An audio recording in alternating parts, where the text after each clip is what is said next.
are both coming to us from over in the western part of the state, from Murray State. Elaine's been there for about 2 years and working in the field, and very excited to say we're glad he's still here with us because he, in February, will be going to Taiwan to teach. Oh. Yeah. So it's going to be a wonderful thing. So they are here to share some wonderful information with us today on cuisine and integrating skills, and it should be a very, very wonderful session. And we welcome you to Kentucky TESOL and enjoy. You all enjoy the session. Thank you. First of all, I would like to apologize because we were supposed to have a computer and a projector and all that, but for some reason there was some miscommunication or budgetary reasons, and we don't have that now, and we didn't know to bring one. So I have a few handouts, but I don't have that many because I was counting on the projector. So I'm going to have to ask you to share, and I really apologize for that. So if you two could share. We'll share.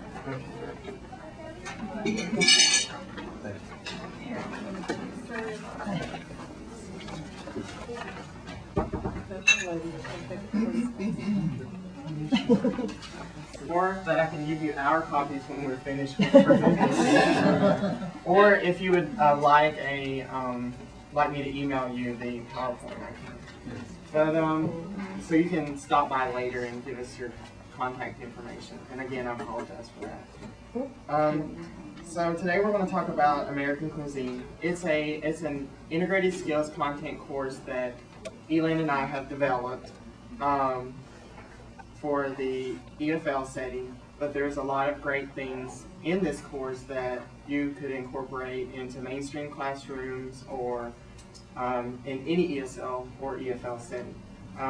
Basically, what we're going to do is go over the introduction to the course. Elaine's going to handle that. She's going to talk a little bit about the course we designed. And then I'm going to talk a little bit about why I think that you should try to incorporate cooking or food into your classroom. Following that, we'll try to do a couple of activities. Since we don't have a TV that we also asked for, we can't show you any of the video that we incorporated into our course, but at least we can hand out the materials to you that we prepared the handouts for that. And then if time permits, which it probably will, since we can't do all of the activity, we can have some question and answers. So I'm going to turn it over to Elaine, and she's going to tell you a little bit about the course. Okay. Since we count up our course, we also count up name for our imaginary school. Our course is American Cuisine, and the name of the school is E for English Language School. Yeah, I know it's kind of very interesting. Okay. Look at your handout. You can see our course is a type of integrated skills course, and it's also a type of content-based course. We concern language and culture cannot be separate. You know, to imitate, to have the students to involve the American cultures, we help them have a high motivated learning. So that's why we come up this course. And our teaching philosophy is language skills and the content cannot be separate. So that's why we come up this course. Language, the English skills, and the food cultures can help students involve the whole American culture. Yeah. And about our target students, we consider this course is the EFL setting. So, and our target students are all middle-aged students. Think about it, after you're retired, you might have a lot of spare time. We hope them, we hope they have utilized their time to learn more things. So this is one of the ideas we come up this course. Yes, and we focus on the oral skills, communicative skills. So our target students are whose purpose for taking this course is to improve their communicative skills. We will come up with a lot of ideas like potlucks.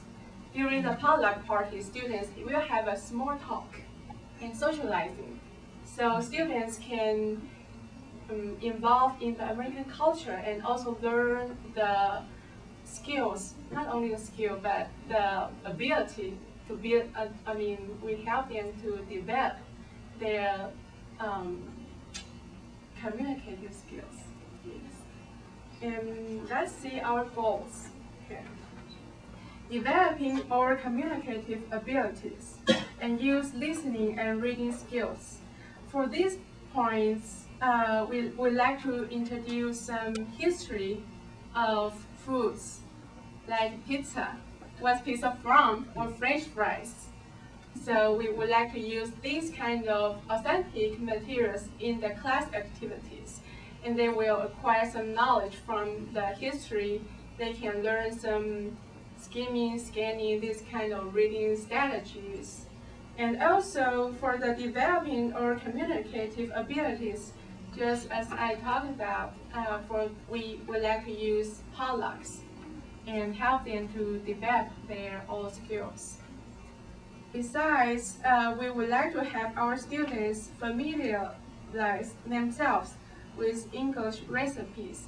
Of course, if you need to cook, you need to have sense abilities to read the recipes. During learning reading the recipes, they will also acquire some kind of knowledge of the grammar. For example, you need a cups of milk. Milk can be counted. It's kind of uncountable now. So during learning this kind of reading recipe, they also can acquire knowledge of grammar. Besides, students will know how to prepare common American dishes. Like during the potluck, every student will bring some of the foods they cook or they learned in the class. So they will prepare the kind of American dishes and share each other. Students will know the history of American dishes, because I mentioned about hamburger and pizza or French fries. And they will give an informal presentation and create a recipe booklet. For these points, during the potlucks, students will have a small talk and also introduce their ingredients, how to cook and how to prepare the ingredients or for the foods. So I think this is a good point. Using potlucks as teacher materials, as authentic materials is good for this point. And after the entire course, as a teacher, we would like the students to show their feedback to us. We do not want them to take a paper and pencil assessment, paper and pencil test. We would like to overthrow a little bit the traditional assessment. We would like the students to create their own booklet to show us what they learned in the class. They create the whole booklet. We can see their grammar abilities and also their kind of ability of organize the booklet. Okay, let's see our assessments. Okay. Learning performance and assessment cannot separate. As a teacher, we all know these points. As I mentioned above, we will, in the entire course, we would like to students prepare at least 3 potlucks and also create their own recipe booklet and cooking channel. For this assessment, it could be used in class assessment or over as a homework and outside homework assessment. We will like to play the video and pass out the graphic organizer. Students can learn the note-taking skills, and this is also good for the students who are kind of top-tail students, who also the person who always forget what teacher taught. So they can, during watching the cooking show, they can learn and they can learn what they see. Yeah. So this is a good idea for us. Okay, if you go ahead and flip over to the next page, you may be back, I guess, in your copy. I'm going to talk a little bit about why you should integrate food and cooking into your classroom. Of course, I'm not saying that you guys should just drop everything that you're already doing and start only teaching cooking. That's not what I'm asking you to do. That would be great, but and I think the students would love it. But what I'm just asking is to adding to your class. I'm going to tell you my own personal story of teaching at Murray State's ELI with a group of students I had. I had a group of low level, it was level 2 students or level 1, because there was no level 1, so they were both in the same class. They were very shy and they could speak very little English, but I had a textbook. I was given a textbook and had to use the textbook, okay? And it was too difficult for them. They just couldn't read it. I mean, I would give them assignments and they would try their very best to do those assignments, but they would be up all night translating every single word because they couldn't, their level wasn't high enough to do any top-down learning. It was all bottom-up. They had to look up every single word. I mean, they were really frustrated and silent in the class. I couldn't get them to speak. And I talked to them one-on-one about it and found out that was what was happening. So I talked to the administration and asked if I could do away with this book. And they allowed me to do that. They were very generous and allowed me to do away with the book and get a much simpler book that dealt with culture and with cooking. Not really cooking, dealt with foods associated with culture. And that kind of started everything for me, because I noticed that when the students were reading these readings, they seemed more engaged. They seemed more interested in, you know, talking with each other and even talking to me, you know, asking questions. So I thought this is something I need to do more of if this can help with their English. So I started to search for more readings about culture, about food, about cooking, things like that, and brought it into the class. And I just want to say, you know, that learning doesn't have to be mundane and boring. It can be exciting and fun. You know, students who love your class will want to be in your class. And just sometimes by doing one small activity every once in a while that's kind of out there, they're going to like really think that's cool and want to be there and want to come back and really love your class. And that's where I think the key is motivation. You give them some kind of creative way to learn English, and they're able to get through those boring things like grammar and the test and those kind of things, because they know that once they get over that, they're going to have another cool activity, you know, to go back to later on. And even if you don't have time, like Elin said, like homework is a good way to do that. With the abundance of like cooking channels in the United States and videos at the library, it's really simple to do that kind of thing. So I found out that when I started to incorporate cooking into my class, that the students really, you know, they seem so happy to actually have a product, you know, something that they could show. It's different sometimes when the student has it's different if they have a paper and they turn it in and it's all marked up. They can't really show that to anybody and say, look how, but if they have food or they learn how to do something, they're able to show other people and use even English to teach other people how to prepare these dishes. So it helped with that, it helped with motivation, it helped with acculturation. They learned about the culture, learned about the holidays, could participate in the holidays, and a lot of them had homestays and things like that. So this was the first semester they were in the United States, and they went to people's homes for Thanksgiving and Christmas, and you know they were familiar with these foods and things like that, and they could talk about that with their host stay families. Okay, let's see. And another thing is that it helped with socializing. I talked about how those students didn't want to speak in class. Some of those, they were introvert learners, some of them were. So, by the way, these are all my students that you see on this handout. These are pictures of all my students actually during an activity. And you notice that they're also reading reading English and along with the cooking. So I didn't leave the textbook out of the kitchen. I was fortunate enough to have a kitchen nearby when I was teaching them right near the classroom. So their books went with them.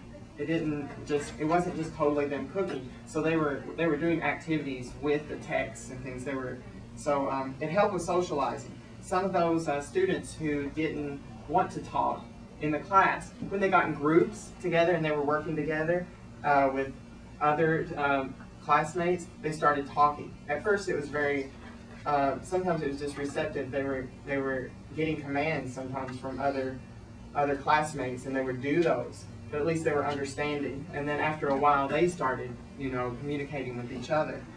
And it's great for integrated skills. There's lots of activities that we came up with where the students are first reading recipes or some history about the food, and after they read about it, then they take the recipe and actually prepare the dish, and they have to discuss, listen, and speak about the same topic, so it's being used again, and they're able to understand it better. And then later they can write reflections on the process that they went through, things like that. So it can involve all the skills. Also, like when I was talking about it targets introvert learners, it can also if you have mixed classes, where mixed levels like I did, the higher level students were able, because it was like this free open atmosphere during these during the time when they were cooking, they were able to help those lower learners. They had the opportunity to do that, and it often happened. I didn't tell them to do that, it just kind of spontaneously occurred. So it was great collaboration, and they weren't isolated. If you're into authentic materials, this offers great source for authentic materials. You have the kitchen tools. You would never believe the amount of kitchen tools that the American home has compared to other homes around the world. Just for example, like in Taiwan, they have a wok or a pot for everything. Everything's prepared in one thing. So they may not have a saucepan, a fry pan, these different kind of tools that we have. They don't use ovens, so there's all these vocabulary words that they can learn. So also the recipes and recipe books, that's a whole other genre of reading materials. You can teach them, and you may think it's hard to buy so many materials and things like that for them to be able to use while they're cooking. Okay, we're in the American Box Society. You can just go to Walmart, buy a box, and it has everything in it.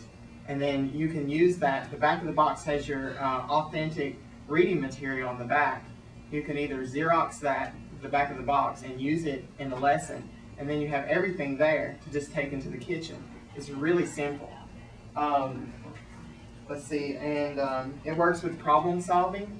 A few times what I did to my students, I took them into the class and they did an activity beforehand with the recipe, but then when they got into the kitchen, some of the ingredients were missing. So they need to decide, is there anything in the refrigerator that we can substitute? Can we try something else out? Can we really do this? Will it taste okay? There's those kind of things. We worked on that kind of problem solving things. And it also activates their background knowledge for future readings and things like that, because they're going to know about American holidays, American cooking, the tradition, those kind of things. So when they come across that maybe in readings, like just general readings on the internet or anything in daily life, it's going to help with understanding of that. There's lots of language. It's language rich. You have time order words, first, second, and then, next. You have cooking verbs. There's a lot of verbs in cooking that we don't use in other parts of English. All the kitchen vocabulary, the imperative, second person. You can work on process papers, actually having them do it and then write about what they did. And the list goes on and on. I mean, you can just take a look. And of course, like, students have fun. Like I said before, motivation is the key. If students are motivated, if they're highly motivated, they're going to learn even more on their own, and they're going to go beyond what you give them in the class. And they're going to have fun.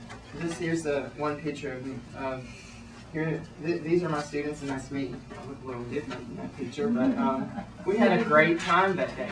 And my students, we had, after that day, we had this is the first time actually I did this kind of thing in the class.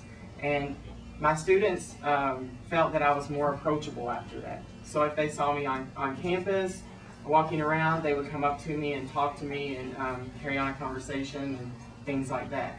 And I even had a couple of students, after I told them how convenient it is in the United States to just buy the box, they did a little bit of cooking on their own. They weren't always like all negative about American food, because they could actually cook things themselves, not always going out and, you know, buying stuff. So that's about it. That's why. I think the next thing, I hope I didn't go too fast. The next thing I want to do is actually try to do this activity that I did with my students during this day. So I'm going to ask you to first get in groups of at least 2, but I would hope you would do 3 or 4. 3 or 4 in a group. But since there's so little of you, you can just get 2 or 3 in a group. Okay. And all right. Could you help me to pass out? So we've got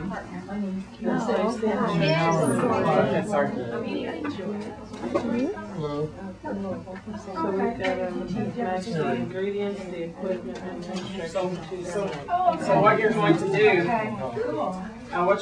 is that you're going to, here are the directions. You're going to work in groups of 3 or 4, and you're going to work together to match the ingredients, equipment, instructions to their name. Now the instructions are all cut up. Every step is cut apart. So you've got to use your context clues to put the instructions in order. And after you feel that you've got the answer and you've got all of the directions in order, you can come up here and actually get a copy of the recipe and check your answers.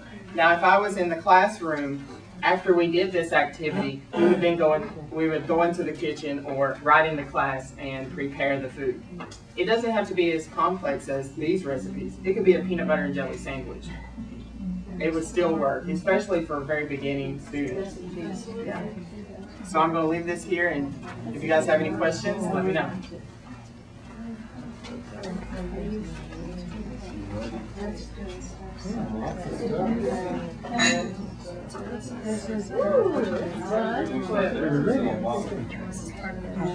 This is one of the last instructions. Oh, I can match it up by the way it's cut. You know, I've done something like that before, and my students, it was a newspaper article, and they turned the article on the reverse side to see, you know, get a big picture. Oh. Alright, that's probably one of the first things. This is probably the last thing. That's probably one of the last things.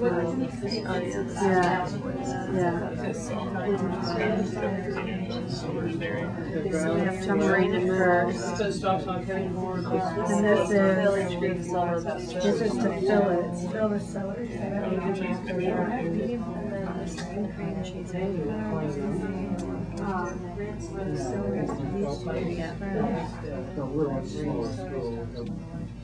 So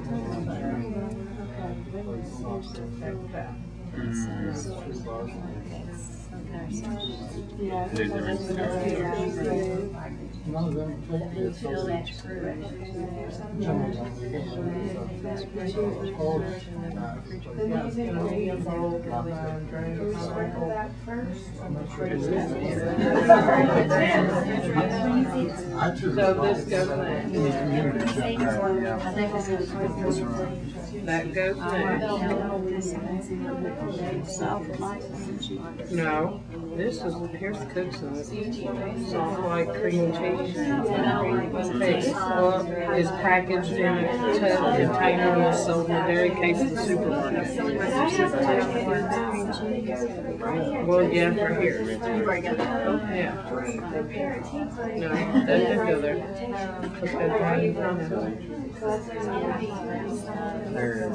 Right, the pineapple. Well, Then in a medium bowl, combine green pineapple and everything. With a table knife, sprinkle.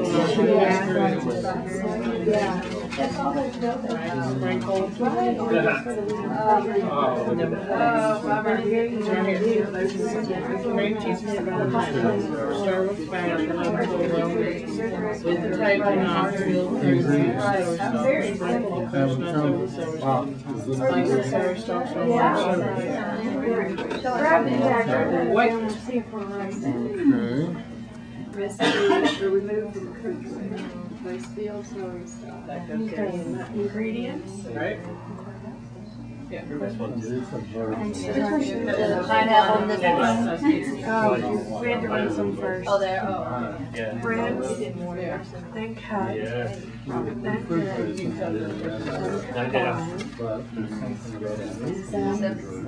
fill. And sprinkle.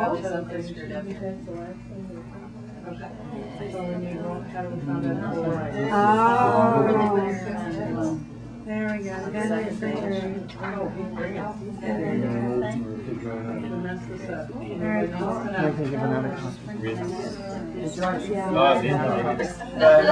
But actually, this one was this one's a little bit hard for some students.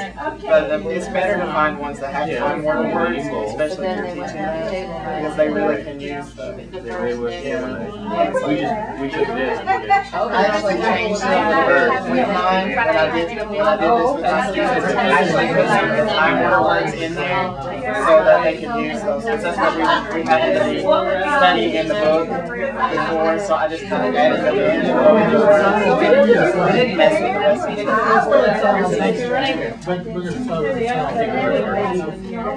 We better continue. I'm glad you guys enjoyed it. I just wanted to clarify something. I had a question, just so you guys know the difference. This class was designed for an EFL setting, English as a foreign language, like in another country.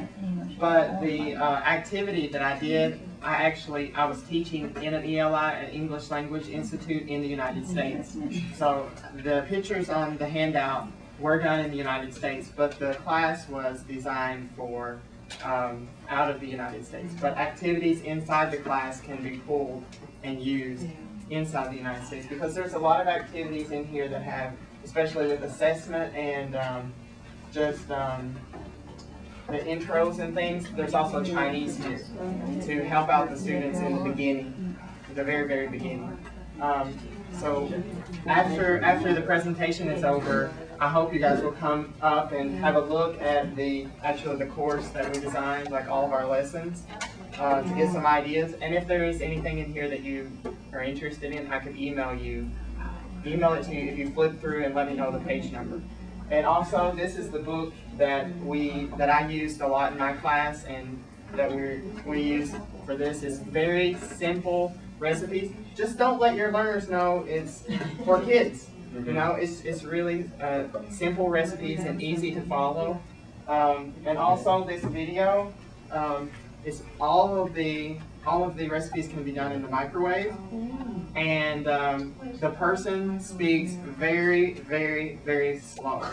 And you see zoomed close-ups of the food. So it's a really simple recipes. All of them less than 5 minutes. So, okay, now I'm going to turn it over to Elaine. I used to plan to have a demo teaching with this tape cooking show, but since we don't have the TV, but we still can look how can use this video show to teach students. Now I'm going to pass out the graphic design.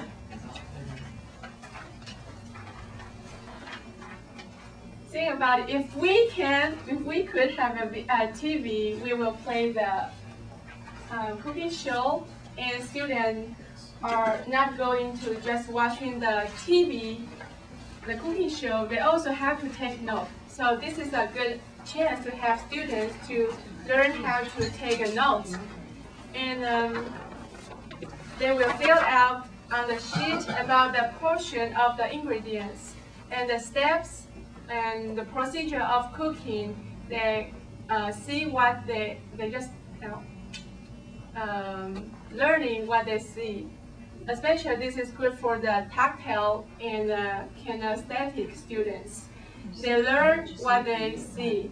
After this class, they will immediately use this graphic design, the paper, to make a food what they learn and follow the TV shows. Yes. They will fill out the portion and write out steps. Yes. So like if they're actually, those tactile learners, if they're actually using the knife and chopping the onion, they're going to feel that process and remember this is chopping, this is slicing, this is grating the cheese, because if they can associate that action of actually doing, and also they're touching that fruit, that vegetable or whatever, so it helps them to remember those words. Yeah, they also need to take note about the slice and chop and also stir fry or bake. So this kind of work can help them to involve this kind of cooking terms. Yeah. And also they need to know the cooking tools. So this is the homework sheet. After the class, the students need to practice what they learn in the class. So now I'm going to pass out the worksheet. They can learn some cooking terms for the vocabulary. What I did in my class was, I failed to mention this to you guys, I'm sorry, but what I did with my class is we spent about 10 minutes each class period just talking about different tools before they did the recipe activity that you guys did, and I put all the tools in the kitchen out in front of them. So when it said to do certain things in the recipe, it was up to them to figure out what tools they need and select those tools from a big table full of tools and a whole refrigerator full of food. It was up to them to figure out what they needed. I didn't just have everything laid out for them. So they actually had to know the vocabulary. And if they didn't know, they had to figure it out in some way. Ask someone or look on their worksheet or something like that. Just like I will show students, this is a blender, and then I will pass out this blender. Everyone will touch and take a look what blender is. And then of course after the class, they really need to know what they have learned. So this worksheet can help them review the class, what they have learned during the class.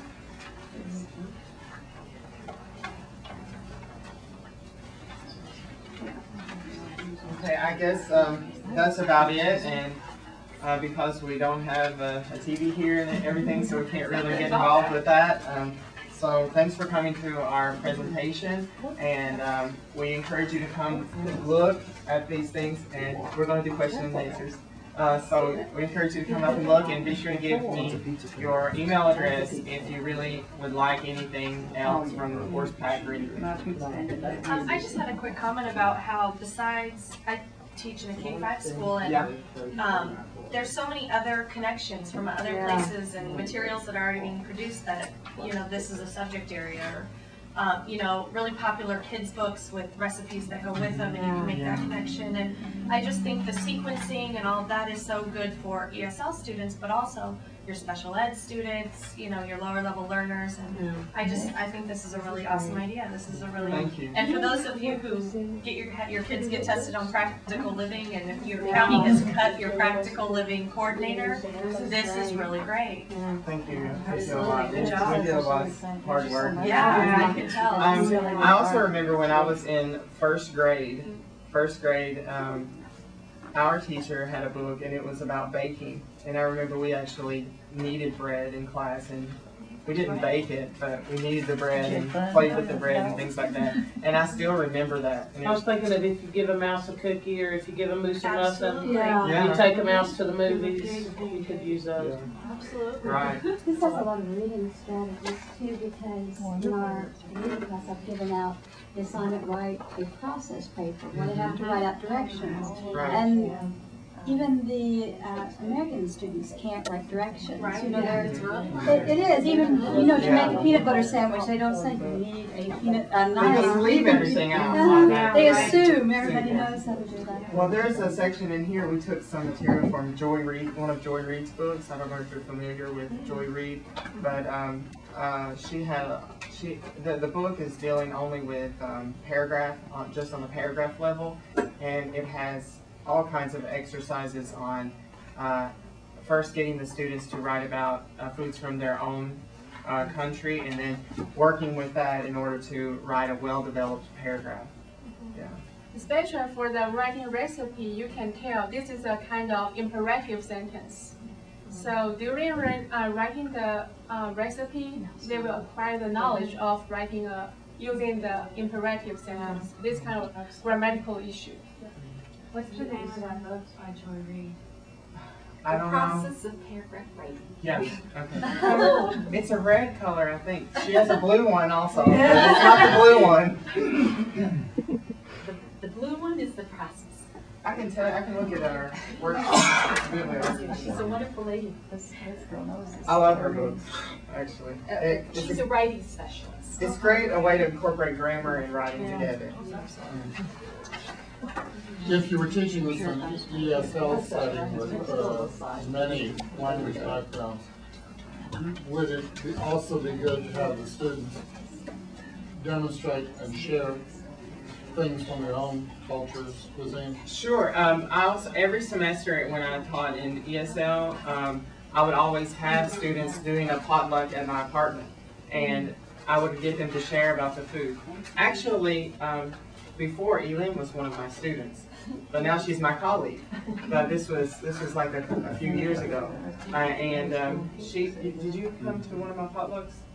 Yes. Yes, yeah. I bring some dumplings. Yeah, so people would bring things from their native country, and we would talk about it and talk about how you prepare it, just very informally. Yeah, so we did do that, and all of the students, I think they were from all of the students that were in this class were from different countries. As a follow-up to that, I teach an adult ESL class, and we actually prepared a cookbook from some of their recipes.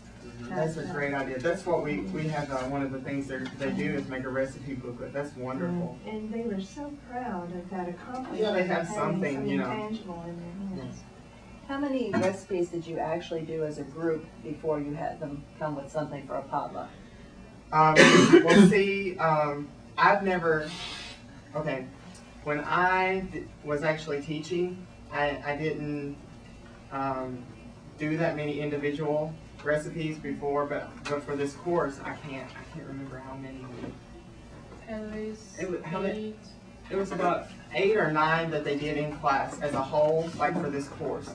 But for my actual students, because of time constraints, we only did like maybe 3 in the class before they actually brought their own food by themselves. But those were like foods from their own native lands.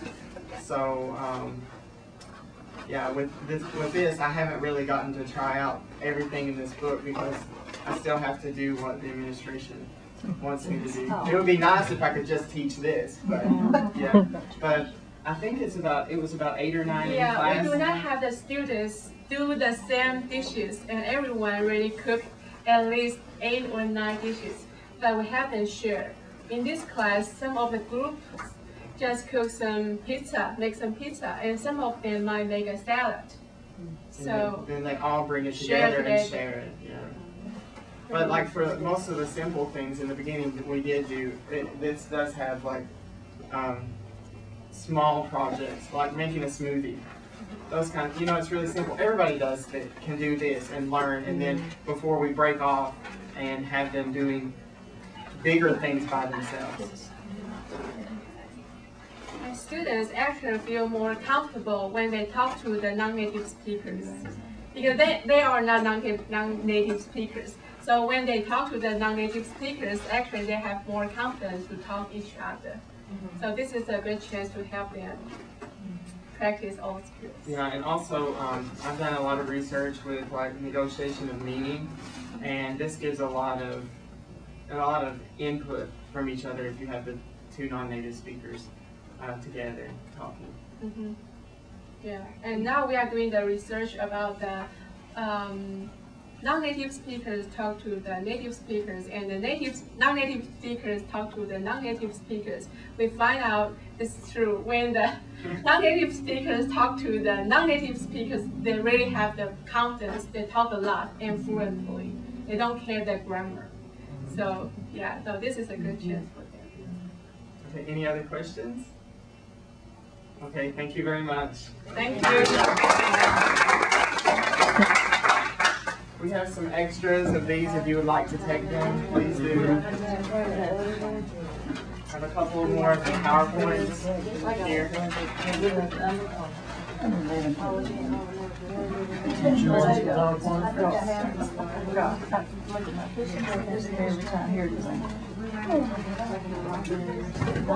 Spencer has, I mean, it's like